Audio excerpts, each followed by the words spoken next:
병이 사라질 때까지 기도하라. 요한복음 4장 46절에서 54절 말씀입니다. 예수께서 다시 갈릴리 가나에 이르시니 전에 물로 포도주를 만드신 곳이라. 왕의 신하가 있어 그의 아들이 가버나움에서 병들었더니 그가 예수께서 유대로부터 갈릴리로 오셨다는 것을 듣고 가서 청하되 내려오셔서 내 아들의 병을 고쳐주소서 하니 그가 거의 죽게 되었음이라.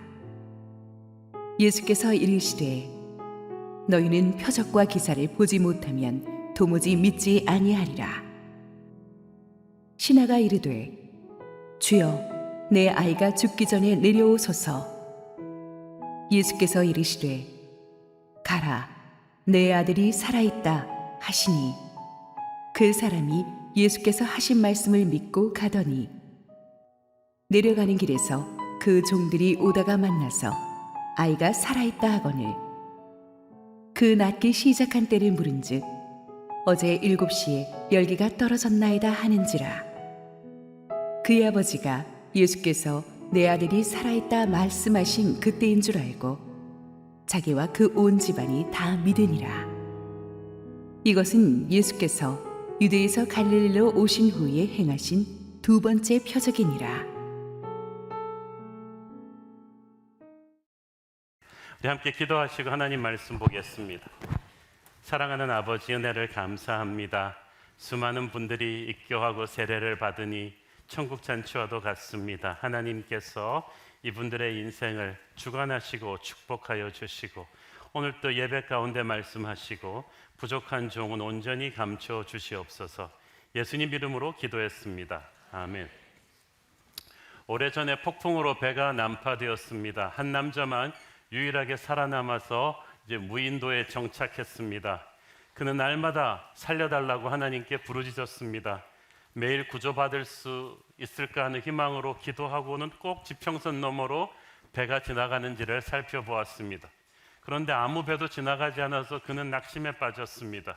할 수 없이 당분간 무인도에서 살아야겠다는 생각에 작은 움막을 나무로 만들고 그 안에 자기가 난파당한 배에서 떠밀려온 생활 도구들과 비상식량들을 다 넣어두었어요. 그런데 어느 날 섬 안쪽에서 이제 식량을 찾아서 사냥을 하고 돌아오다 보니까 그 작은 움막이 불에 타고 있는 거예요. 어젯밤 지폈던 모닥불의 불씨가 아마 살아남아서 바람이 불어서 그렇게 된 것 같았습니다.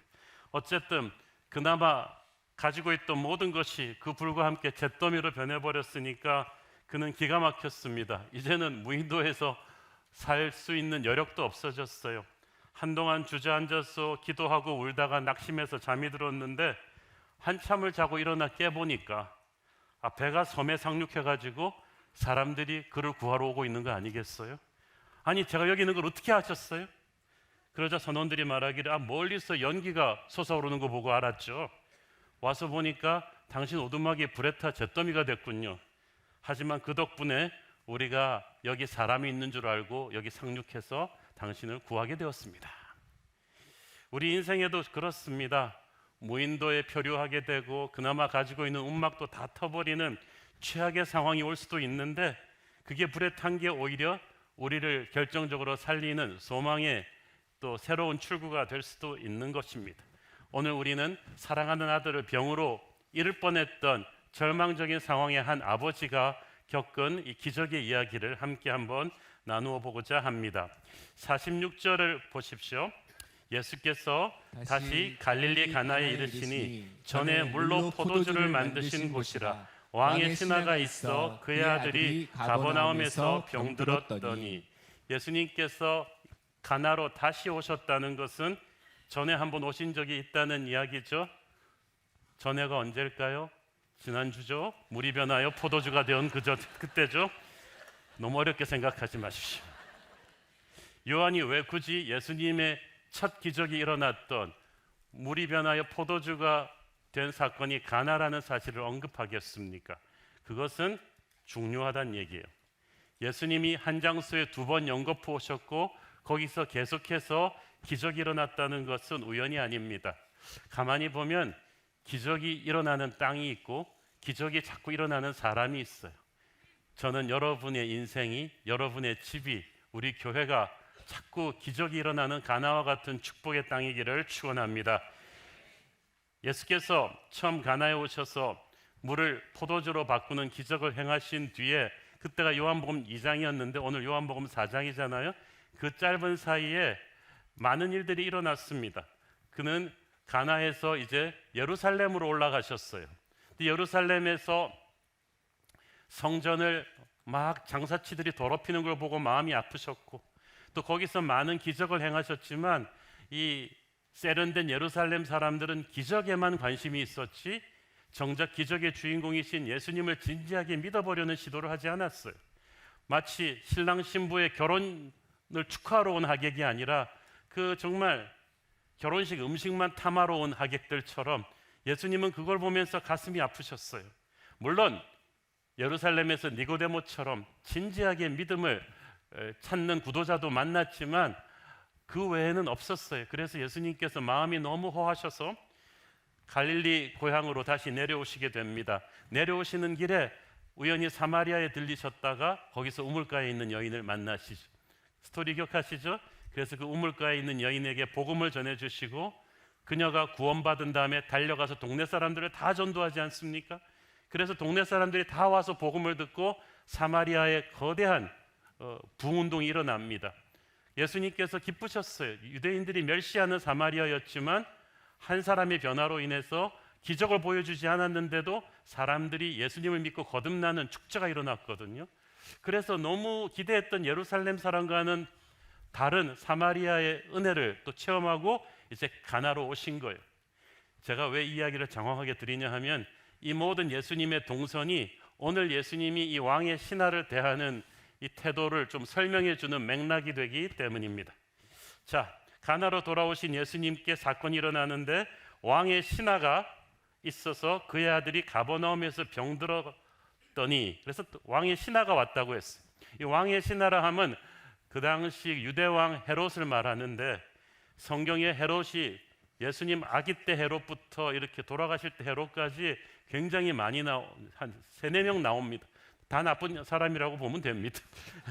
헤롯 가문에 착한 왕은 없었어요. 특히 지금 이 당시 헤롯은 동생의 아내와 재혼하고 세례 요한을 죽였던 굉장히 권력지향적이고 부도덕하고 교만한 인물이었어요. 그런데 그 왕의 신하, 그것도 아주 최측근이었어요. 그러니까 요즘으로 치면 대통령 비서실장이라고 정도로 보면 될 겁니다. 당연히 자존심 세고 눈코 뜰 새 없이 바쁘고 아무나 안 만나주는, 평소에는 교만이 하늘을 찌르는 사람이었는데 오늘은 아니었어요. 가나에서 동쪽으로 34km나 되는 가버나움에서 달려왔는데 차가 없던 그 당시에 34km는 결코 짧은 거리가 아닙니다. 보통 성인 남자가 빠르게 걸어서 시속 5km 정도 걷습니다. 그런데 그렇게 걸어도 7시간 이상 걸리는 게 34km인데 문제는 이렇게 좋은 양재천 길이 아니고 뜨거운 떼약볕이 내려지는 팔레스타인의 길은 계속해서 물을 마시면서 걸어야 되는 정말 힘든 거리예요. 성지순례 가보신 분은 이게 보통 한국에서 걸을 때보다 훨씬 스피드가 덜 난다는 걸 알 수 있을 것입니다. 그래서 빨리 잡아도 한 8시간은 걸려서 왔다고 봐야 되는데 그 긴 거리를 그는 단숨에 내달아서 달려왔습니다. 왜? 그의 어린 아들이 사경을 헤매고 있었기 때문이죠. 부모된 입장에서 차라리 자기가 대신 아프고 싶었겠죠. 49절에서 나오는 아이라는 헬라어는 한 4-5살 정도 되는 꼬마로 추정됩니다. 아마 아버지가 고위층 관리니까 쓸 수 있는 약은 다 썼을 것이고 좋은 의사들은 다 대봤을 텐데 백약이 무효입니다. 인간적인 방법이 전혀 먹히지 않으니까 그는 절망했습니다. 그러다가 아직 예수님이 본격적으로 사역을 많이 하지도 않았는데 가나에서 물이 변하여 포도주가 되게 한 기적의 소문은 다 퍼져 있었고 그 기적의 주인공이신 예수님이 가나로 다시 오셨다는 정보가 들어온 거예요. 아마 고위공무원이니까 정보 파악도 빨랐겠죠. 그 소식을 듣는 순간 아이 아버지는 열일을 다 제껴두고 예수님이 계시는 가나로 달려왔습니다. 지금 여러분 중에서 예수님이 계시는 가나로 달려와야 되는 힘든 상황에 계신 분이 있을 거예요. 인간적인 방법을 다 해봤는데도 안 되는, 사랑하는 사람이 아프거나 내 사업이 무너져 있거나, 그래서 지금 예수님에게 달려와야 되는 분이 있다면 오늘 설교가 여러분을 위한 것인지 모르겠습니다. 사실 이 왕의 신하가 그 자존심에, 그 바쁜 스케줄에 아들이 이렇게 아프지 않았으면 예수님에게 오지도 않았을 것입니다. 여러분도 인생이 탄탄대로였으면 예수님께 왔을까요? 안 그랬을걸요? 뭔가 고난이 있었겠죠. 그 고난이 하나님에게로 가는 통로가 되었습니다. 자, 지도를 보시면서 오늘 본문의 배경이 되는 이스라엘 지리를 좀 설명드리면, 이 가나가 가버나움에서 이제 한 34km 정도 된다 그랬는데, 예수님의 동선은 요한복음 2장에서 물이 변화의 포도주가 되게 하신 다음에 쭉 가셔서 예루살렘 가셨다가 다시 사마리아로 오시면서 우물가에 여인 만나시고 그 동네 다 구원하시고 다시 돌아오셔서 가나로 오시는 동안에 이 아버지는 가버나움에서 빠르게 예수님을 만나러 이제 가나로 오게 되는 지금 그런 타이밍이에요. 여러분, 아버지가 그 병든 아들에게 마지막 키스를 하고 이제 예수님을 찾아서 가나로 달려가는 그 아침을 생각해 보십시오. 아마 새벽 동틀 무렵 출발했겠죠. 가서 아내에게 약속했을 거예요. 내가 반드시 가서 예수님을 찾아서 모시고 올 테니까 그때까지 나를 믿고 기다려 주시오. 그리고 그러니까 이 아버지로서는 목숨을 걸고 성공시켜야 되는 미션 임파서블이죠. 가나로 달려가면서 이 가버나움에서 가나로 달려가면서 이 아버지가 그냥 갔겠습니까? 울면서 계속 기도했겠죠. 제발 제가 돌아올 때까지 우리 아들 살아있게 해주세요. 제발 가서 예수님을 빨리 찾게 해주세요. 이 기도를 처절하게 하면서 막 달려갔겠죠. 새벽에 출발했다 해도 한 8시간 걸렸다 치고 오후 2, 3시는 돼야 가나에 도착해서 예수님을 찾았을 텐데, 이미 그쯤에는 온몸이 땀과 먼지로 뒤범벅이 돼가지고 다리가 후들거렸을 것입니다. 그런데도 숨 돌린 틈도 없이 그가 예수님에게 가서 엎드립니다. 47절, 그가 예수께서 유대로부터 갈릴리로 오셨다는 것을 듣고 가서 청하되 내려오셔서 내 아들의 병을 고쳐 주소서 하니 그가 거의 죽게 되었습니다. 그가 예수께 가서 청했다고 되어 있는데 영어 성경에는 he begged him, 간절하게 빌었다는 뜻이에요. 교만한 사람은 절대로 간절하게 빌지 못합니다. 믿음은 예수님한테 간절히 비는 거예요. 예수님만이 구원하실 수 있다는 마음으로 간절히 빕니다. 이 왕의 신하는 이미 가면서 자존심이 다 깨져버렸어요. 체면을 무릅쓰고 예수님에게 와서 엎드린 거예요. 아마 가버나움에서 가나까지 오면서 예수님 만나면 어떤 말을 해야겠지 시나리오를 수없이 많이 연상했겠죠. 그리고 예수님 만나니까 그 시나리오 다 잊어버리고 그냥 엎드려서 울면서 내려오셔서 내 아들의 병을 고쳐주소서. 그가 거의 죽게 되었습니다. 그런데 사실 자기 입장에서 이렇게 급하지만 예수님 입장에서 한번 생각해 보세요. 예수님도 노는 분이 아니거든요. 새벽부터 밤까지 그가 달려왔다면 예수님도 새벽부터 지금 오후까지 가나의 이 수많은 사람들의 병을 고쳐주고 있었을 거예요. 그런데 이게 바로 옆 동네도 아니고 34km를 지금부터 8시간을 걸어가야 되는 거리로 왕진 갑시다. 그러면 여러분 의사 선생님 계시면 갈 수 있어요? 외래 환자 내가 지금 한 100명째 보고 있는데, 그런데 지금 이 아버지는 너무 급하니까 그런 거 생각할 틈이 없는 거예요. 그 간절한 마음으로 예수님 앞에 매달립니다. 그런데 예수님이 이 가련한 아버지한테 조금 냉담하게 말씀하십니다. 48절, 예수께서 이르시되 너희는 표적과 기사를 보지 못하면 도무지 믿지 아니하리라. 이것은 단순히 이 아버지 왕의 신하만을 두고 꾸짖는 말씀은 아니세요. 아까 제가 초반부에 예수님의 지금까지 동선을 설명드렸죠. 이 예수님께서는 그 예루살렘의 그 도시 사람들이 정말 눈에 보이는 표적만을 원하고 예수님에 대한 진지한 믿음을 갖지 않으려는 것에 대해서 너무 실망해 계신 터에 이 고위층 신하의 옷차림을 딱 보니까 예루살렘 사람들 같아요. 잘 입었을 거 아니에요? 고위층이니까. 그래서 자꾸 표적만을 구하고 믿음이 세계로 발들이려 하지 않는 예루살렘 사람 같구나라는 생각을 하신 것 같아요. 그런데 신하는 물러서지 않았습니다. 포기하지 않습니다. 49절 신하가 이르되 주여 내 아이가 죽기 전에 내려오소서. 자, 지난주에 우리가 뭘 배웠죠? 마리아에게서 예수님의 노를 노로 받지 마라. 마리아는 예수님의 노를 믿음의 예스로 해석해서 받았기 때문에 응답을 받았어요. 지금 왕의 신하도 그렇게 하고 있는 거예요. 계속해서 반복되는 기도 응답의 공식, 예수님의 노를 노로 받고 물러서지 마라. 이 포기하지 않는 기도에 주님은 응답하십니다. 예수님께서는 이때 이 왕의 신하의 간절한 눈빛에서 그냥 기적만을 구하는 예루살렘 사람들과는 다른 뭔가를 보신 것이 분명합니다. 얼마 전에 니고데모에게서 보았던, 그리고 사마리아의 우물가의 여인에게서 보았던 그 진실한 믿음의 눈빛이 아버지에게 있다는 것을 주님이 보셨어요. 이 사람은 다른데? 믿음이 진실한데? 겸손한 기도인데? 포기하지 않는 기도인데? 주님의 마음이 기쁘셨어요. 믿음이 없이는 하나님을 기쁘시게 하지 못하나니. 그렇지만 기쁘시게 하는 그 순간 하늘의 문이 열립니다. 50절 예수께서 이르시되 가라 네 아들이 살아있다 하시니 그 사람이 예수께서 하신 말씀을 믿고 가더니. 할렐루야. 예수님께서 48절에 좀 찡그린 얼굴로 말씀하셨다면 50절에서는 미소를 지으면서 말씀하셨을 것 같습니다. 여기서 살아있다는 헬라어 시제는 살아나려고 한다가 아니고 살아날 것이다도 아니고 살아있다는 뜻이에요. 이 순간에 전능하신 하나님의 능력이 시간과 거리를 초월해서 가버나움에 있는 너희 아들을 낫게 했다는 뜻이죠. 그런데 지금 아버지는 그게 확인이 안 되잖아요. 요즘 같으면 휴대폰이 확 울렸겠죠.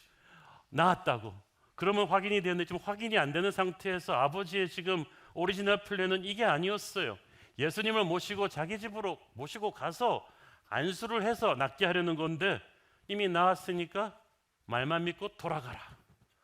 예수님의 대답은 그 신하에게는 충격과 모욕이었을 거예요. 사실은 자기 정부 고위층 관리잖아요. 예수님은 일반 서민이란 말이에요.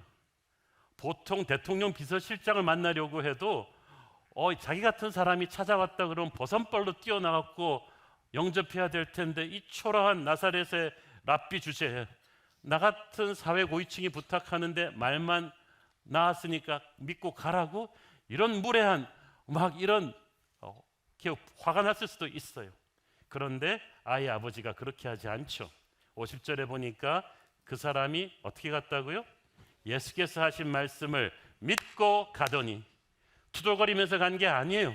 자존심 상해서 간 게 아니라 말씀을 믿고 갔어요. 이 아버지는 이미 자존심을 버린 지가 오래입니다. 고난을 통해서 그는 자존심이 깨져버렸어요. 온유하고 겸손하고 간절한 믿음이 되었기 때문에 예수님의 말씀을 믿고 갈 수 있었던 거예요. 우리가 씨 뿌리는 자의 비유에서 배웠죠. 좋은 씨앗이 아무리 좋은 씨앗이라도 좋은 밭에 떨어지지 않고 돌짝밭에 떨어지면 열매를 맺지 못합니다. 그 아버지가 강팍하고 교만한 마음이었다면 열매가 없었을 거예요. 그러나 그가 간절하고 겸손한 마음으로 예수님의 말씀을 믿었기 때문에 이제 그 아버지의 인생에는 응답이 옵니다. 30배, 60배, 100배의 열매가 하늘의 문이 열리는 축복을 받게 되는 줄 믿습니다. 이 신하는 그런 겸손한 심령으로 예수님께 나왔기 때문에 예수님을 봤을 때 그 눈빛 속에서 지금까지 느끼지 못했던 엄청난 거룩한 하나님의 임재를 읽었어요. 이분은 보통 분이 아니라는 걸 느꼈어요. 지금껏 살아오면서 그런 아름다운 눈을 본 적이 없습니다. 그 순간 그의 눈에서 비늘이 떨어지고 영적인 세계를 보게 되었어요. 예수님이 자신의 집으로 직접 가시지 않아도 되겠구나라는 생각이 든 거죠. 그래서 그는 예수님의 말씀을 믿고 돌아간 거죠. 여러분, 믿었으니까 돌아갈 수 있지 이 34km를 죽어라고 갔는데 안 믿으면 발걸음이 떨어져서 오겠어요? 믿음은 할 수 없는 순종을 하게 하고 이 순종이 기적의 첫 단추입니다. 가나의 혼인잔치 때도 그 종들이 그날 처음 예수님 봤는데 그 말씀 믿고 순종했을 때 물이 변화의 포도주 되었죠. 이번에도 왕의 신하 그날 처음 예수님을 보는데 뭐 신심이 깊은 사람도 아닌데 믿음을 가지고 순종하니까 응답이 온 거죠. 자, 여러분 51절에 보세요. 내려가는 길에서 그 종들이 오다가 만나서 아이가 살아있다 하거늘. 자, 성경은 내려가는 길이라고 간단히 말하지만 이 아버지가 이제 가나에서 터벅터벅 돌아서 가버나움으로 가는 길은 결코 쉽지 않았을 것입니다. 가나에서 이 아버지는 믿음의 기도를 드렸어요. 우리의 기도가 드려지는 때가 있단 말이죠. 그래서 예수님께서 우리의 마음속에 기도를 들으셨다는 확신을 주셨는데 문제는 이게 이제 내 눈으로 확인될 때까지는 시간이 걸려요. 가버나움에서는 드려진 기도가 이제 응답으로 확인이 되는 때입니다. 근데 문제는 이 중간 텀이에요. 이게 바로 스마트폰으로 확인이 되면 좋겠는데 문제는 집에까지 가야 이것이 확인이 된다는 말이죠. 이 집에까지 가는 이 시간이 문제입니다. 그 아버지는 이제 예수님의 손이 아닌 예수님의 말씀을 보면서 치유가 임할 것을 믿어야 했어요. 가버나움에서는 기도를 확인해야 되는데 여기서는 기도를 드렸다는 말이죠. 기도를 드려서 예수님이 들으셨다는 확신만 주었지 아버지는 눈으로 확인할 수가 없었지만 34km를 그 말씀만 믿고 걸었는데 여러분 걸어가면서 괜찮았을까요? 이 아버지는 작은 믿음으로 시작했지만 작은 믿음을 가지고 가는 길에 마귀가 저는 여러 가지 생각들을 그에게 불어넣었을 것 같아요. 야, 너 혹시 이렇게 가버나움까지 갔는데 네 아들이 아직 안 나왔으면 어떡할래?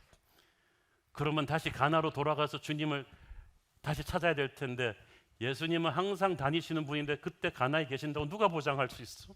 너 그렇게 왔다 갔다 하다가 아들이 잘못되면 어떡할래? 뭐 이런 부정적인 생각을 하기 시작하면 끝이 없잖아요. 오늘 여기 계신 분들 중에서도 주님께 기도하고 교회에서 뜨거운 응답을 확신하고 다시 인생길로 나의 고향 가버나움으로 가는데 가는 여정이 하루가 아니라 며칠, 몇 달을 걸리고 계신 분들이 계실 거예요. 그 애타는 마음은 겪어본 사람만이 압니다. 많은 분들이 이 가나와 가버나움 지금 중간지대에 서 있죠. 주님의 말씀을 붙잡고 돌파구를 기다리고 있습니다. 오랫동안 나를 괴롭혔던 어떤 그 트라우마가 깨지기를 내 생의 다음 장이 열리기를 기다리고 있는데 기다리기가 지쳤어요. 마음은 조급한데 다시 실망할까 봐 두렵습니다. 그러나 믿음의 세계에서 이 기다림은 너무나 중요합니다. 가나에서 가버나움까지 기도가 드려진 순간부터 응답받는 순간까지의 그 시간이 얼마나 고통스럽습니까? 주님 우리에게 답을 주시옵소서. 믿음은 기다림인데 우리가 보통 기다림하면 그냥 멍하니 우두커니 앉아갖고 아무것도 안 하고 초조하게 시계만 들여다보는 그런 좀 수동적이고 패배적인 이미지를 상상하시죠? 그런데 왕의 신하는 그렇게 기다릴 수 없었어요. 그는 걸어가면서 기다려야만 했어요. 우리도 마찬가지죠. 약속의 말씀을 받고 나서 내가 가만히 앉아있을 수 없어요. 나 출근해야 돼요. 가서 그 정말 진상 고객들과 또 얘기를 해야 되고 물건을 팔아야 되고 그 삶을 계속 내 삶의 현장에서 멈추지 말아야 되는데 이 기다림의 시간은 영적인 도전의 시간입니다. 중간에서 마귀가 계속 나를 포기시키려고 하고 실제로 마귀의 유혹에 흔들려서 포기한 동료들을 많이 봤어요. 기다림은 이 마귀의 공격을 이겨내는 영적인 전투력이에요. 수동적인 거 아니에요. 가나와 가버나움 사이에서 기도를 드린 후와 기도가 응답될 때까지 서 있는 여러분에게 저는 하나님의 오늘 은혜가 있기를 바랍니다.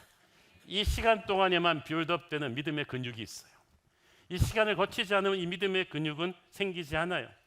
이 이야기는 우리에게 오늘 포기하지 않는 것을 가르치죠. 자, 그런데 여러분 가나에서 가버나움으로 돌아오는 신하와 가버나움에서 이제 애가 나왔단 말이에요. 그 시간에. 그러면 어떻게 하겠어요? 왜 나왔는지 몰라요. 이 사람들은 아직까지 믿음이 없으니까 예수님이 와야지 낳는 건데 모시고 오지 않았는데 나왔으니까 집에서는 그냥 우연의 일치라고 생각하겠죠. 그래도 어쨌든 좋은 소식이니까 주인님께 알려야 된다. 그래서 가장 이렇게 발걸음 빠르고 충성된 신하가 땅 하고 출발하겠죠. 야, 주인님을 만나러 가야 돼. 그리고 딱 온단 말이죠. 그러면 주인은 여기서 이제 다시 가는 거예요. 중요한 거는 어느 시점에서 이제 만나느냐는 거죠. 그래서 이 종은 만나자마자 주인님 그랬겠죠. 그래서 무슨 일이야? 애가 낳았어요. 그러면 주인님은 몇 시에? 그럼 오후 7시에. 그러면은 막 둘이서 그냥 손 잡고 이렇게 한 바퀴 돌으면서 막 춤을 추면서 이렇게 헤어졌을 거란 말이죠. 그런데 많은 학자들이 도대체 이 두 사람이 도대체 언제쯤 만났을까를 갖고 또 추정하는 학자들이 있습니다. 여러분 한번 옛날 수학 시간에 그렇죠. 포인트 A와 포인트 B에서 두 성인 남자가 양쪽을 향해 출발했는데 한쪽은 시속 5km의 속도로 걷고 있고 한쪽은 좀 더 프레시한 에너지가 있으니까 시속 7km로 걸어서 출발했을 때 A와 B는 어디서 만날 것이냐? 중간에서 만났겠죠, 대충. 자, 여기서 이거 생각해 보세요. 믿음은 바라는 것들의 실상이라고 했는데 이쪽에서는 실상은 있어요. 애가 낳은 건 봤단 말이죠. 그런데 믿음이 없어요. 이게 왜 나왔는지는 몰라요. 그런데 이 아버지는 예수님의 말씀을, 낳았다는 말씀을 믿었어요. 믿음은 있는데 또 실상은 확인을 못했어요. 둘이 만났을 때 믿음은 바라는 것들의 실상이 확인이 된 거죠. 아이가 살았다는 말을 듣고 아버지가 바로 그 질문을 했다는 게 놀랍지 않습니까? 몇 시에 나왔냐? 아버지는 직감적으로 알았어요. 대답을 알고 물었지만 역시 답은 어제 7시에 열이 떨어졌다. 어제 7시는 우리 시각으로 오후 1시예요. 왜냐하면 유대인의 시계는 해 떨어질 때 0시입니다. 그때부터 하루가 시작하는 거예요. 그렇기 때문에 학자들은 길 중간에서 만났다고 추정해 볼 때 우리 시각으로 한 저녁 7시쯤 돼서 서로 만나지 않았을까 이렇게 추정이 되는 거죠. 왕의 신하는 그제서 무릎을 쳤어요. 바로 그 시간이구나. 저도 모르게 하나님을 찬양하며 울기 시작했습니다. 사실 예수님께서 선포하셨을 때 이미 아이는 낳아 있었는데 이 신하가 이 3차원의 세계에서 이걸 확인하기까지 시간이 걸린 거죠. 여러분, 예수님의 시각에서 이 가나와 가버나움은 멀리 떨어져 있는 게 아니었어요. 사실 기도가 드려질 때와 응답될 때는 우리가 느끼는 거지 보이지 않는 영적인 세계에서는 이게 동시에 이루어지는 상황이거든요. 지금쯤 예수님이 나오셔야 되는데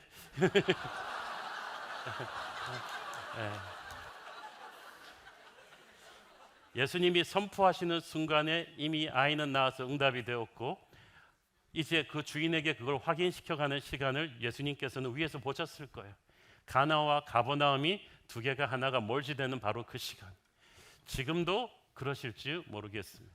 우리의 인생에서도 그렇습니다.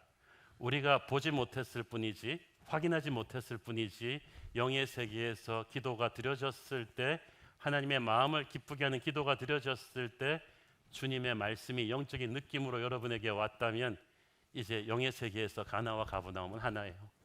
이제 우리가 가서 이제 확인하면 되는 거지. 영문을 몰라 어리둥절하는 하인들을 보면서 신하는 벌떡 일어나 시간 없어 가자. 내가 가면서 설명해 줄게. 야, 여러분 기쁠 때는요 지쳐도 지친 게 아니에요. 아버지가 지금 막 하루 종일 왔다 갔다 하느라 지쳤을 텐데요 막 종들보다 더 빨리 뛰는 거죠. 내가 가서 확인을 해야겠어. 그리고 집문을 팡 박차고 들어오면서 병이 나고 펄펄 뛰면서 오는 아들을 끌어안고 울고 또 엄마도 와서 끌어안고 울고 온 가족이 막 샴페인 터뜨리면서 파티하고 야 24시간 만에 집안 분위기가 이렇게 바뀔 수 있어요. 우리가 예수님을 만나면 순식간에 절망에서 기쁨의 공간으로 바뀔 수 있을 줄 믿습니다. 그래서 우리 집에 예수님이 오셔야 되고요. 우리의 직장에 예수님이 오셔야 되고 지금 이 혼란의 우리나라에 예수님을 만나는 역사가 있어야 되는 것입니다. 그래서 아버지가 이제 설명을 해주는 거죠. 우리 아들은 그냥 난 게 아니야. 예수님께서 말씀으로 치유해 주셨어. 나는 그분을 느꼈어. 그분을 만났어. 이제 우리 전부 다 예수 믿어야 되지 않겠어? 그 순간에 아버지의 간증을 통해 성령이 임했을 것이고 그날 그 집안 전체가 구원받았습니다. 저는 소년이 죽을 병에서 나은 것보다 더 놀라운 기적이 온 가족이 하루아침에 구원받은 거라고 생각해요. 사실 오늘 엄마랑 아이 둘이 한꺼번에 입교받는 것도 참 놀라운 일인데 아빠, 엄마, 아이들 다 한꺼번에 그날 구원받는다. 놀라운 일이죠. 왜냐하면 그날 구원받았던 그 소녀는 그래도 수십 년 지나서 나이가 들면은 죽었겠죠. 그렇죠? 하지만 그 아이는 물론 그 신하의 가족들 전부 지금 저 빛나는 천국에서 우리를 내려다보는 구름 같은 증인들 중에 일부입니다. 아마 천국에서 지금 제 설교 듣고 있을 거예요. 그러면서 미소 짓고 있겠죠. 예수님께서 굳이 가버나움 신하의 집까지 오셔서 병을 고치시지 않은 이유는 귀찮아서가 아닙니다. 그에게는 더 높은 기도가 있었기 때문이죠. 집안 전체의 구원입니다. 아들의 병을 고쳐달라는 신하의 기도가 문제가 있었다는 게 아니라 그 기도가 너무 작았다는 뜻이죠. 예수님은 헤로드 왕의 최측근 이 신하의 집안 전체를 구원하기를 원하셨어요. 이렇게 구원받은 이 집안은 아마 헤롯 왕실에게도 전도 많이 했겠죠. 사도행전에 보면 안디옥 교회 핵심 리더들 중에 분봉왕이 헤롯의 젖동생이 있었다고 나옵니다. 저는 누가 그 사람한테 전도했을까? 저는 10중 8구 이 신하가 전도했을 거라고 믿어요. 그 헤롯 같은 끔찍한 권력자 옆에 복음의 불길이 번져나가기 시작한 하나님의 역사가 이날 일어난 줄로 믿습니다. 여러분, 어떤 것들은 정말 삶에서 부딪히지 않고는 결코 배울 수 없는 것들이 있어요. 신하는 오늘 부딪혀 보고야 살아있는 믿음을 갖게 되었죠. 그래서 오고 가면서 이 아버지가 드린 기도를 생각해 보세요. 처음 가버나움에서 예수님 모시러 갈 때는 그냥 아무것도 모르는 불안감에서 하나님께 부르짖는 기도였다면 예수님의 말씀을 붙잡고 돌아오는 기도는 말씀에 의지한 한 단계 높은 기도였고, 이제 아들이 낳았다는 소식을 듣는 순간 드린 기도는 승리의 기도. 저는 여러분의 불안의 기도가 승리의 기도로 바뀌는 역사가 있게 되기를 바랍니다. 왜 이야기가 중요하냐? 지금까지는 예수님은 현장에서 직접 안수하면서 물이 변화에 포도주 되게 할 때도 현장에서 직접 계셨는데, 예수님이 현장에 계시지 않지만 말씀만 의지해서 기적이 일어날 수 있다는 것을 오늘날 우리가 믿어야 돼요. 왜냐하면 지금 우리 옆에 예수님은 육체로 계시지 않으니까. 우리가 지금 이 아버지의 믿음이 필요합니다. 오직 말씀에 의지해서 믿을 때, 주님, 내 사랑하는 아들이 아픕니다. 내 직장이 아픕니다. 이 나라가 아픕니다. 낫게 하여 주십시오. 자존심도 체면도 필요 없습니다. 낫게 하여 주옵소서 하면서 예수님의 노를 노로 받지 않고 간절히 매달릴 때 주님의 마음이 열릴 것이고 하늘 문이 열릴 줄로 믿습니다. 하나님을 하나님으로 인정하는 그 4차원적인 믿음은 반드시 4차원적인 응답을 받을 것입니다. 그러므로 오늘 이 아버지처럼 기도를 쉬지 않고 어떤 절망적인 상황에서도 기도를 쉬지 않는 그 기도가 마지막 역전을 만들어내는 줄로 믿습니다. 우리가 그 역전에 하나님을 믿는다면 성경 속의 기적이 우리에게도 일어날 것입니다. 기도하겠습니다. 주님, 은혜를 감사합니다. 오늘 사랑하는 아들의 죽음을 위기 앞에서 그 뜨거운 중동의 뙤약볕 달려갔던, 가버나움에서 가나로 달려갔던 아버지의 믿음을 봅니다. 하나님, 그 믿음의 기도가 아이의 병을 낫게 했습니다. 예수님의 능력을 끌어냈습니다. 오늘 우리에게 주님의 은혜가 부어지게 하여 주옵소서. 예수님 이름으로 기도했습니다. 아멘.